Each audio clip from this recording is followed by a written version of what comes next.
कैसे हो आप सब।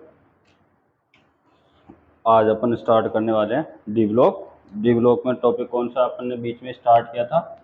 आज का टॉपिक है आयोनाइजेशन, आयोनाइजेशन एंथैल्पी। ठीक है, या फिर आयोनाइजेशन एंथैल्पी बोल दो, आयोनाइजेशन पोटेंशियल बोल दो, या आयोनाइजेशन एनर्जी बोल दो, एक ही बात होती है। इससे पहले अपन ने दो कैरेक्टरिस्टिक पढ़ लेते, न्यू इफेक्टिव न्यूक्लियर चार्ज और शील्डिंग इफेक्ट, जो किसको इफेक्ट कर रहे थे, एटॉमिक साइज को इफेक्ट कर रहे थे कि इनकी वजह से एटॉमिक साइज क्या हो रही है, डिक्रीज हो रही है, इंक्रीज हो रही है, वो अपन ने डिस्कस कर लिया था। फिर इसके बाद में अपन ने टेबल स्कैंडियम से जिंक वाली 3D सीरीज की देखी थी, जिसके अंदर पहले साइज क्या हो रहा था, पहले साइज क्या हो रहा था, डिक्रीज हो रहा था। उसके बाद में फिर थोड़ा कांस्टेंट था, उसके बाद में साइज क्या हो रहा था, इंक्रीज हो रहा था। देख लिया था भाई, जितनी ज़्यादा number of unpaired electron increase होते जाएंगे, उसका न्यूक्लियर चार्ज क्या होगा, उतना ही ज़्यादा होता जाएगा, और साइज क्या होती जाएगी, डिक्रीज होती जाएगी। ये अपन ने देखा था। इसके बाद में आयोनाइजेशन एंथैल्पी। देखो समझो, मान लो ये मेरे पास में कोई न्यूट्रल एटम है। क्या है मेरे पास, ये है मेरे पास न्यूट्रल एटम। ठीक है, इस न्यूट्रल एटम के वैलेंस सेल के अंदर ये मान लो इसका वैलेंस सेल है, जिसके अंदर क्या होता है, एक इलेक्ट्रॉन प्रेजेंट होता है। अब देखो, इस एटम को पहले के एटम में जैसे सोडियम है, Na है, ये किस फॉर्म में है, सॉलिड फॉर्म में। तो पहले इसको इतनी एनर्जी दी जाती है कि किस फॉर्म के अंदर चल जाए, गैसियस फॉर्म में। इस गैसियस फॉर्म में कन्वर्ट करने के लिए अपने को देनी पड़ेगी सब्लिमेशन एनर्जी। तो किसी भी मेटल को इतनी एनर्जी दूं कि वो क्या करे, सॉलिड से कहाँ चला जाए, गैसियस फेज के अंदर चला जाए। ठीक है, तो कोई भी न्यूट्रल एटम जो किस फेज के अंदर हो, गैसियस फेज के अंदर हो, उसके वैलेंस सेल से इलेक्ट्रॉन को रिमूव करने के लिए जो एनर्जी की रिक्वायरमेंट होती है, वो एनर्जी कौन सी होती है, आयोनाइजेशन एंथैल्पी होती है। ठीक है भाई, किसी भी आइसोलेटेड गैसियस एटम से वैलेंस सेल इलेक्ट्रॉन को रिमूव करने के लिए जो एनर्जी की रिक्वायरमेंट होती है, वो एनर्जी कौन सी होगी, अपनी आयोनाइजेशन एंथैल्पी हो गई। ठीक है, क्लियर है यहाँ तक। अब देखो, जनरली अपन देखते हैं पीरियोडिक टेबल के अंदर बात करते हैं। देखो, ऐसे होती है अपनी पीरियोडिक टेबल। ठीक है, अब देखो इस पीरियोडिक टेबल के अंदर ऐसे जो कॉलम बने होते हैं इस प्रकार से। ठीक है, तो ये तो हो गए अपने ग्रुप्स हो गए, और इस प्रकार से बने होंगे वो क्या होंगे अपने पास में, इस प्रकार बने होंगे वो हो गए पीरियड हो गए। तो देखो, तो पीरियोडिक टेबल में लेफ्ट टू राइट, मतलब ग्रुप पीरियड के अंदर लेफ्ट टू राइट जाते हैं, तो एटम की साइज क्या हो रही है, डिक्रीज हो रही है। जब एटम की साइज डिक्रीज हो रही है, तो इसका इफेक्टिव न्यूक्लियर चार्ज होगा, इफेक्टिव न्यूक्लियर चार्ज होगा वो क्या होगा, इंक्रीज होगा। मतलब कि इलेक्ट्रॉनों को होल्ड करने की कैपेसिटी क्या हो रही है, इंक्रीज हो रही है। जब ये इंक्रीज हो रही है, तो इस आइसोलेटेड फेज, गैसियस फेज से या वैलेंस सेल से इलेक्ट्रॉन को रिमूव करने के लिए उतनी ही एनर्जी की रिक्वायरमेंट होगी। तो अपन कह सकते हैं कि आयोनाइजेशन पोटेंशियल होगा वो क्या होगा, इंक्रीज होगा। समझ में आया यहाँ तक। भाई पीरियोडिक टेबल में लेफ्ट टू राइट जा रहे हैं, साइज के जगह जनरल सी बात है, साइज क्या हो रही है, डिक्रीज हो रही है। जब साइज डिक्रीज हो रही है, क्यों डिक्रीज हो रही है, क्योंकि इफेक्टिव न्यूक्लियर चार्ज इंक्रीज हो रहा है। इफेक्टिव न्यूक्लियर चार्ज क्या होता है भाई, किसी भी वैलेंस सेल के इलेक्ट्रॉनों को होल्ड करने की कैपेसिटी क्या होती है, इफेक्टिव न्यूक्लियर चार्ज होता है। तो वो क्या हो रही है, इंक्रीज हो रही है। तो आयनाइजेशन पोटेंशियल भी क्या होगा, इंक्रीज होगा। अब अगर अप टू डाउन बात करें ग्रुप के अंदर, अगर जो ग्रुप में अप टू डाउन बात करते हैं, तो एटम की साइज क्या हो रही है, साइज इंक्रीज हो रही है। तो साइज इंक्रीज हो रही है, तो इफेक्टिव न्यूक्लियर चार्ज क्या होगा, डिक्रीज होगा। और इफेक्टिव न्यूक्लियर चार्ज डिक्रीज होगा, तो आयनाइजेशन पोटेंशियल भी क्या होगा, डिक्रीज होगा। तो अपन कह सकते हैं कि पीरियड के अंदर लेफ्ट टू राइट जाने पर इफेक्टिव न्यूक्लियर चार्ज क्या होता है, इंक्रीज होता है, जिसकी वजह से आयनाइजेशन पोटेंशियल क्या हो रहा है, इंक्रीज हो रहा है। और पीरियड के अंदर अप टू डाउन आने पर साइज इंक्रीज हो रहा है, जेड इफेक्टिव डिक्रीज हो रहा है, और आयनाइजेशन पोटेंशियल क्या हो रहा है, वो भी डिक्रीज हो रहा है। ठीक है, यहां तक क्लियर है। अब देखो, अपन बात करें ट्रांजिशन मेटल की, किसकी बात करते हैं, ट्रांजिशन मेटल की बात करते हैं। तो ट्रांजिशन मेटल का एग्जांपल लेके चलते हैं मैग्नीशियम। क्या लेके चलते हैं, मैग्नीज, Mn। देखो ये पहले किस फेज के अंदर है, गैसियस फेज के अंदर है। गैसियस फेज के अंदर कोई आइसोलेटेड एटम होगा। और एक चीज याद रखना, आयनाइजेशन एंथैल्पी में क्या होता है, एनर्जी अपन इसको एब्जॉर्ब करवाते हैं। क्या करवाते हैं, एनर्जी एब्जॉर्ब करवाते हैं। इसलिए ये कैसा प्रोसेस हो गया, ये प्रोसेस हो गया एंडोथर्मिक प्रोसेस हो गया।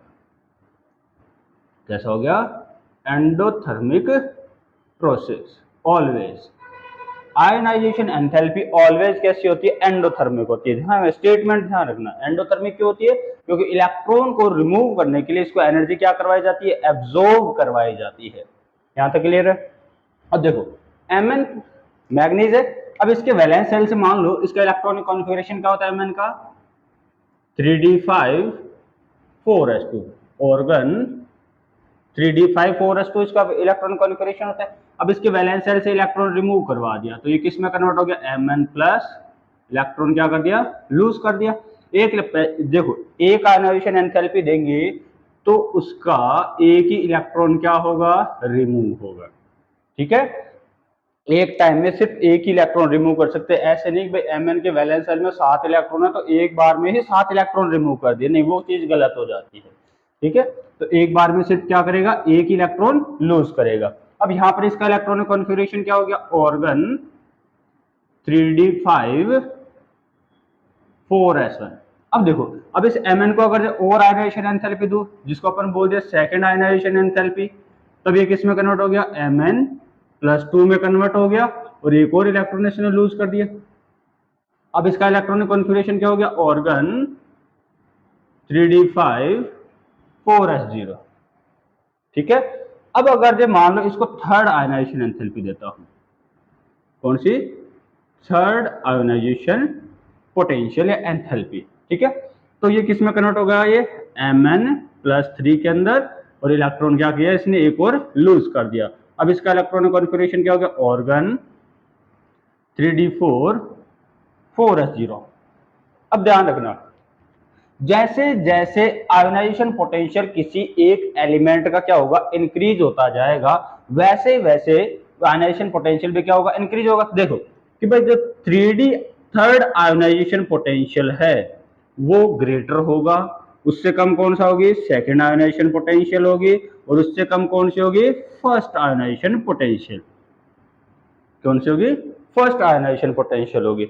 अगर जो अपन बात करें, भाई मैं ऐसे बोलूं कि D5 और D10 इलेक्ट्रॉनिक कॉन्फ़िगरेशन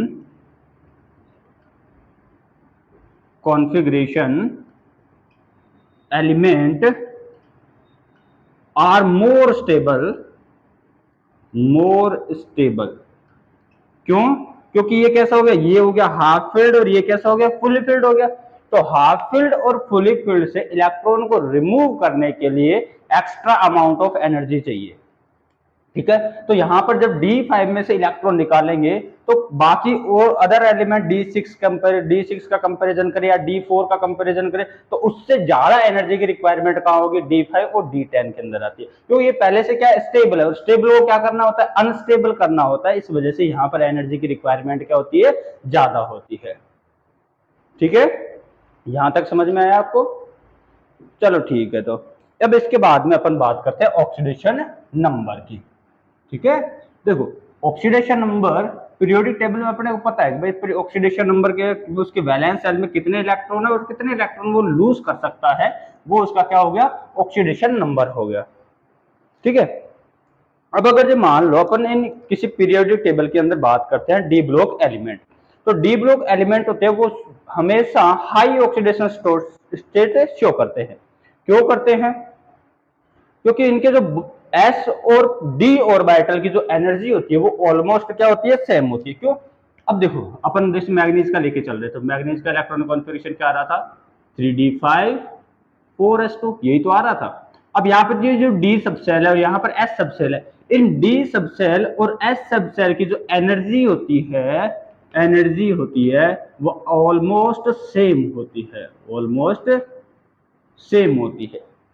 ठीक है, और ऑलमोस्ट सेम होने की वजह से इसके वैलेंस शेल के इलेक्ट्रॉन क्या हो जाते हैं, इंक्रीज हो जाते हैं, और जिसकी वजह से इनकी जो ऑक्सीडेशन स्टेट होती है वो क्या होती है, हाई होती है। अपन कहते हैं कि भाई जो ट्रांजिशन सॉरी ये जो डी ब्लॉक एलिमेंट होते हैं वेरिएबल ऑक्सीडेशन स्टेट शो करते हैं। क्या करते हैं, वेरिएबल ऑक्सीडेशन स्टेट शो करते हैं। जनरली है ना, ये कोवलेंट और आयोनिक दोनों टाइप के कंपाउंड का फॉर्मेशन करते हैं। क्या करते हैं? कोवलेंट बॉन्ड का भी फॉर्मेशन करते हैं और आयोनिक बॉन्ड का भी क्या करते हैं? फॉर्मेशन करते हैं। पूरी पीरियोडिक टेबल में ओस्मियम होता है वो +8 ऑक्सीडेशन स्टेट शो करता है। उसके बाद ये ओस्मियम कौन से हो गया? 5D सीरीज का हो गया। 4D सीरीज के अंदर रुथेनियम आता है, वो भी कितना +8 शो करता है। 3D सीरीज की बात करें तो मैग्नीज होता है, वो +7 ऑक्सीडेशन स्टेट शो करता है। ये एलिमेंट याद रखने होंगे अपने को, क्यों भाई? पूरी पीरियोडिक टेबल में सबसे हाईएस्ट ऑक्सीडेशन स्टेट पूछे तो वो कौन सी है? ऑस्मियम की है। और 3D सीरीज में Mn की है, मैग्नीज की है। ठीक है, देखो ये सारे के सारे क्या करते हैं? वेरिएबल ऑक्सीडेशन स्टेट शो करते हैं डी ब्लॉक के एलिमेंट। क्यों? क्योंकि इनके जो पास में अनपेयर्ड इलेक्ट्रॉन होते हैं डी ऑर्बिटल के अंदर, क्या होते हैं?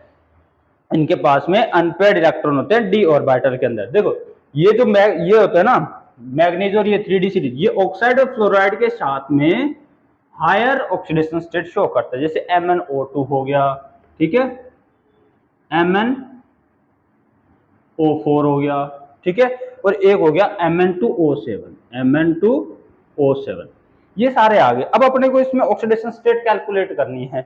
ठीक है, क्या करनी है? इसमें ऑक्सीडेशन स्टेट कैलकुलेट करनी है। अभी यहां पर देखो, इस Mn की ऑक्सीडेशन स्टेट निकालते हैं जिसकी मान लेते हैं x, ऑक्सीजन की कितनी होती है? -2 इक्वल टू 0, तो कितना आ जाएगा अपने पास में? +2 आ जाएगी। ऐसे इसके निकालेंगे, इसकी Mn की क्या मानेंगे? x प्लस ऑक्सीजन की -2 मल्टीप्लाई 2 कितना आ जाएगी? +4 आ जाएगी। यहां पर बात करेंगे तो कितने आ जाएगा? 2x plus -2 into 7 equal to 0, तो कितना हो गया? 2x minus 14 equal to 0। तो x इक्वल टू कितना आ गया? x इक्वल टू यहाँ पर 1 की +7 ऑक्सीडेशन स्टेट आ जाएगी। तो जैसे देखो भाई इनके ऑक्साइड के साथ में क्या हो रही है? इनकी ऑक्सीडेशन स्टेट भी क्या हो रही है? इंक्रीज हो रही है। यहाँ तक क्लियर है? ठीक है, अब देखो एक चीज और समझो भाई, इनके पास में किस प्रकार से number of unpaired electron increase हो रहे हैं। तो देखो एक बार स्कैंडियम हो गया, टाइटेनियम हो गया, वेनेडियम हो गया, क्रोमियम हो गया, मैग्नीज हो गया। यहां तक बात करते हैं। स्कैंडियम का इलेक्ट्रॉनिक कॉन्फ़िगरेशन क्या हो गया? ऑर्गन से लिए organ 3D1, organ 4s2 3D1। Titanium का क्या हो गया? Organ 4s2 3D2। वेनेडियम का क्या हो गया? Organ 4s2 3D3। क्रोमियम का क्या हो गया? Organ 4s1 3D5। मैग्नीज का क्या हो गया? Organ 4s2 3D5। ठीक है, अब एक चीज देखो भाई, ये तो अपना हो गया डी ऑर्बिटल, ठीक है, और ये कौन सा हो गया? एस ऑर्बिटल हो गया। ये मान लो 4s ऑर्बिटल हो गया, ये 3D ऑर्बिटल हो गया। अब अगर मैग्नीज की बात करते हैं, क्रोमियम और मैग्नीज की बात करते हैं, क्रोमियम के देखो कितने हो गए? डी के अंदर 5 इलेक्ट्रॉन है, ये मैंने 5 इलेक्ट्रॉन फिल कर दिए, एक एस इलेक्ट्रॉन का इलेक्ट्रॉन फिल कर दिया। तो यहाँ पे नंबर ऑफ अनपेयर्ड इलेक्ट्रॉन कितने हैं? 5-6 है। तो जैसे जैसे नंबर ऑफ अनपेयर्ड इलेक्ट्रॉन किसी भी एलिमेंट के इंक्रीज होंगे तो उनकी ऑक्सीडेशन स्टेट भी क्या होगी? इंक्रीज होगी। ठीक है, यहां तक समझ में आया? अब देखो बट D5 और D10 इलेक्ट्रॉनिक कॉन्फ़िगरेशन है ना, वो कैसे होते हैं? मोर स्टेबल होते हैं। ठीक है, अब देखो zinc, cadmium, mercury, zinc, cadmium और मरकरी, अपन इसको किस में कंसीडर नहीं करते? इनको अपन ट्रांजिशन मेटल के अंदर कंसीडर नहीं करते। क्यों? क्योंकि ये वेरिएबल ऑक्सीडेशन स्टेट शो नहीं करता है। वेरिएबल देखो, ऑर्गन इसका इलेक्ट्रॉनिक कॉन्फ़िगरेशन क्या होगा? जिंक का ऑर्गन 3D10 4s2, यहाँ पर सिर्फ यही इलेक्ट्रॉन अपने डोनेट कर सकता है, तो इसमें कितने आ सकते हैं? +2 ऑक्सीडेशन स्टेट आ सकती है इसकी, इसके अलावा और कुछ भी नहीं आ सकता इसका। तो यहाँ पर क्या हो गया? D10 इलेक्ट्रॉनिक कॉन्फ़िगरेशन मिल जाएगा इसको, और D10 क्या होता है? वैसे भी स्टेबल होता है। तो जिंक, कैडमियम, मरकरी ये क्या नहीं शो नहीं करते? वेरिएबल ऑक्सीडेशन स्टेट शो नहीं करते। किसकी वजह से? Due to fully filled D10 electronic configuration. तो जिनका D ऑर्बिटल होता है वो कैसा होता है? फुली फिल्ड होता है। एक चीज और, मैं दो स्टेटमेंट बोलता हूं। All transition elements are show variable oxidation state, क्या ये सही है? या all D block elements are show variable oxidation state? तीसरा स्टेटमेंट बोल रहा हूं, generally D block element are show variable oxidation state. या फिर ऐसे बोलो, generally transition metals are show the वो वेरिएबल ऑक्सीडेशन स्टेट। इनमें से कौन सा सही होगा? देखो एक चीज याद रखना कि इस ट्रांजिशन मेटल के अंदर कौन कौन नहीं आता, जिंक, कैडमियम और मरकरी नहीं आता। ये वेरिएबल ऑक्सीडेशन स्टेट शो नहीं करते, बिल्कुल सही है भाई, सारे के सारे अपन सारे D block element variable oxidation state show नहीं करती। ये स्टेटमेंट क्या हो गया अपना, गलत हो गया।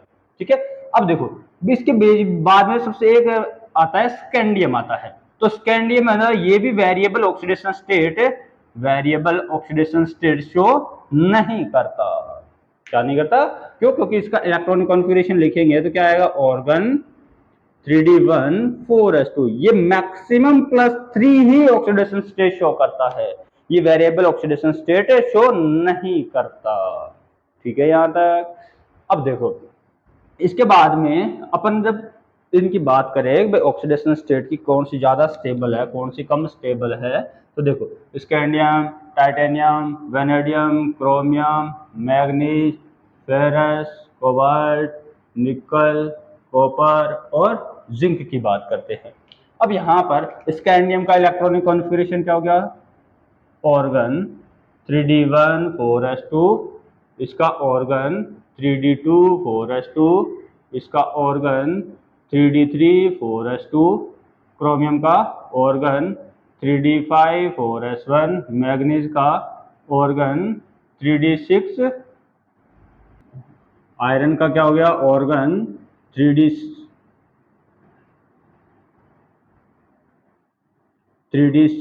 4s2, कोबाल्ट का ऑर्गन 3d7 4s2, निकल का ऑर्गन 3d8 4s2, कॉपर का ऑर्गन 3d10 4s1 और जिंक का ऑर्गन 3d10 4s2। ये इनका इलेक्ट्रॉनिक कॉन्फ़िगरेशन हो गया। स्कैंडियम के वैलेंस शेल में कितने इलेक्ट्रॉन होते हैं भाई, 3 वैलेंस शेल के अंदर इलेक्ट्रॉन होता है, तो ये मैक्सिमम ऑक्सीडेशन स्टेट कितनी शो करेगा, +3 ऑक्सीडेशन स्टेट शो करता है। ठीक है, सबसे ज्यादा यही है भाई, ये वेरिएबल ऑक्सीडेशन स्टेट शो नहीं करता। लेकिन जब टाइटेनियम की बात करते हैं, टाइटेनियम +2 भी करता है, +3 भी करता है, +4 भी करता है। वेनेडियम की +2 +3 +4 +5, क्रोमियम की +2 +3 +4 +5 +6, मैग्नीज की +2 +3 +4 +5 +6 +7 ऑक्सीडेशन स्टेट। अगर जो आयरन की बात करें +2 +3 +4 +5 +6, अगर जो कोबाल्ट की बात करें तो +2 +3 +4, निकल की बात करें तो +2 +3 +4, कॉपर की बात करें तो +1 और +2, जिंक की बात करें तो ओनली +2 ऑक्सीडेशन स्टेट शो करता है। तो यहाँ पर देखो, यहाँ पर कॉपर की +2 और +1 और +2 ज्यादा स्टेबल हो गई। अगर इसमें ये हो गई, टाइटेनियम की बात करें तो +4 हो गई, वेनेडियम की बात करें तो +5 हो गई। ठीक है, वेनेडियम की बात करें +5 हो गई, और वेनेडियम की कौन सी +2 भी ऑक्सीडेशन स्टेट क्या हो गई, मोर स्टेबल हो गई। क्यों होती है भाई, यहां पर ये +5 क्यों है, क्योंकि यहां पर D0 इलेक्ट्रॉनिक कॉन्फ़िगरेशन बचेगा, इलेक्ट्रॉनिक कॉन्फ़िगरेशन बचेगा इसके पास में, सारे के सारे इलेक्ट्रॉन लूज कर देगा, सारे सारे इलेक्ट्रॉन लूज कर देगा तो ऑर्गन का इलेक्ट्रॉनिक कॉन्फ़िगरेशन मिल जाएगा इसको। ऐसे ही +4 वाले का टाइटेनियम 4 इलेक्ट्रॉन लूज कर देगा तो इसका कौन सा वेनेडियो ऑर्गन का इलेक्ट्रॉनिक कॉन्फ़िगरेशन मिल जाएगा। अगर जो क्रोमियम की बात करते हैं अपन, तो क्रोमियम की +6 तो क्या होती है, स्टेबल होती ही होती है। क्यों होती है, क्योंकि यहाँ पर D0 इलेक्ट्रॉनिक कॉन्फ़िगरेशन हो जाएगा। यहाँ पर इसके साथ में +3 भी क्या होती है इसकी, मोर स्टेबल होती है। +3 क्यों मोर स्टेबल होती है, देखो अपन कोऑर्डिनेशन केमिस्ट्री के अंदर पढ़ेंगे कि जो डी के अंदर जो 5 ऑर्बिटल होते हैं वो स्प्लिट होकर किसके अंदर कन्वर्ट हो जाते हैं, Eg और T2G के अंदर कन्वर्ट हो जाते हैं। ये कौन से हो गए, T2G। अब देखिए एक चीज याद रखना, डी ऑर्बिटल होते दो टाइप के होते हैं, एक हो गया अपना इन between the axis, in between the axis, और एक हो गया on the axis, on the axis. दो प्रकार के होते हैं। इन बिटवीन द एक्सिस का मतलब क्या हो गया, जैसे मान लो ये अपने पास एक्सिस है कोई, ये एक्स एक्सिस है, ये वाई एक्सिस है, तो इन एक्सिस के बीच में डी ऑर्बिटलों का प्रेजेंट होना, ये कौन से हो गए, इन बिटवीन द एक्सिस। इस टाइप के कितने होते हैं, देखो D X Y, D Y Z और डी एक्स जेड, ये कौन से हो गए, इन बिटवीन द एक्सिस हो गए। ऑन द एक्सिस पे कौन आ जाएगा अपने पास में, ऑन द एक्सिस पे जैसे मान लो ये एक्स एक्सिस हो गई, ये कौन सी हो गई, वाई एक्सिस हो गई। तो इन एक्सिस के ऊपर प्रेजेंट होता है, ये कौन सा होगा, D X square Y square और डी जेड स्क्वायर। ये कहाँ प्रेजेंट होते हैं, ऑन द एक्सिस प्रेजेंट होते हैं। तो यहाँ पर ईजी है, ये कौन से हो गए, ऑन द एक्सिस वाले हो गए, और टी टू जी कौन से हो गए, इन बिटवीन द एक्सिस। देखो इसकी बात करते हैं भाई, यहाँ पर +3 ज्यादा स्टेबल क्यों, 3 इलेक्ट्रॉन लूज कर दिए इसने, तो क्रोमियम का +3 के अंदर इलेक्ट्रॉनिक कॉन्फ़िगरेशन क्या हो जाएगा, 3d3 4s0। तो डी के अंदर कितने इलेक्ट्रॉन बचे, 3 इलेक्ट्रॉन बचे। तो ये लो मैंने डी के अंदर 3 इलेक्ट्रॉन फिल कर दिए। जैसे मैं यहाँ पर 3 इलेक्ट्रॉन फिल करता हूँ, देखो कि भाई इसके अंदर 3 इलेक्ट्रॉन, तो ये तीनों इलेक्ट्रॉन कहाँ आ जाएंगे, T2G के अंदर। तो यहाँ पर ये जो T2G ऑर्बिटल है वो कैसा हो गया, हाफ फिल्ड हो गया। कैसा हो गया, तो हाफ फिल्ड हो गया। इसलिए यहाँ पर ये +3 ऑक्सीडेशन स्टेट है वो क्या होती है, ज्यादा स्टेबल होती है बाकी के कंपेरिजन में। ठीक है, अगर ये यहाँ पर मैग्नीज में +2 ऑक्सीडेशन स्टेट क्या होती है, मोर स्टेबल होते हैं। जैसे यहाँ पर ये 2 इलेक्ट्रॉन लूज करेगा तो क्या बचेगा, D5 इलेक्ट्रॉनिक कॉन्फ़िगरेशन, और यहाँ पर +2 के अंदर ये कैसा हो गया, हाफ फिल्ड डी ऑर्बिटल हो गया। हाफ फिल्ड डी ऑर्बिटल की वजह से ऑक्सीडेशन स्टेट क्या होती है, ज्यादा स्टेबल होती है। ठीक है, एक और कौन सी होती है, +7 क्या होती है, मोर स्टेबल होती है। ठीक है यहां तक। अब अगर आयरन की बात करते हैं तो आयरन में +2 और +3 दोनों स्टेबल होती है। कोबाल्ट की बात करें तो +3 क्या होती है, मोर स्टेबल होती है देन, ठीक है, +2 से। ठीक है, निकल की बात करें तो निकल में +2 और +4 हो गई, कॉपर के अंदर +1 और +2 ऑक्सीडेशन स्टेट हो गई। ठीक है, यहां तक अपने को समझ में। अगर जो तुम लोगों से पूछे एक भी F2 और Fe+2 और Fe+3 में से ज्यादा स्टेबल कौन सी होती है, ये तो बोला मैंने भाई, अभी मैंने बोला भाई Fe+3 क्या होती है, मोर स्टेबल होती है देन Fe+2 से। ऐसा क्यों बोला मैंने, इसका रीजन सुनो। देखो अगर जो Fe का अपन इलेक्ट्रॉनिक कॉन्फ़िगरेशन देखते हैं जनरली, तो Fe का इलेक्ट्रॉनिक कॉन्फ़िगरेशन क्या आएगा, देखो कि मैं बोला कि Fe+2 और Fe+3 में कंपैरिजन कर रहा हूं, तो Fe+2 वाली कैसी होती है, अनस्टेबल होती है, लेकिन Fe+3 वाली मैंने क्या बोला, ज्यादा स्टेबल होती है। अब देखो कि भाई Fe+2 का इलेक्ट्रॉनिक कॉन्फ़िगरेशन क्या हो गया, 3d6 4s0, और Fe+3 वाले का जो इलेक्ट्रॉनिक कॉन्फ़िगरेशन क्या हो गया, 3d5 4s0। तो यहां पर d ऑर्बिटल के अंदर कितने इलेक्ट्रॉन है, 6 है। यहां पर कितने हैं, 5 है। तो यहां पर d ऑर्बिटल कैसा है, ये हाफ फिल्ड है, हाफ फिल्ड है। ठीक है, और हाफ फिल्ड वाले नॉर्मल वाले के तुलना के कंपैरिजन करते हैं तो उसमें क्या होता है, ज्यादा स्टेबल होता है। ठीक है, आई होप यहां तक आपको समझ में आया है। 2 ही टॉपिक हुए हैं आज तो, ऑक्सीडेशन स्टेट और आयनाइजेशन पोटेंशियल।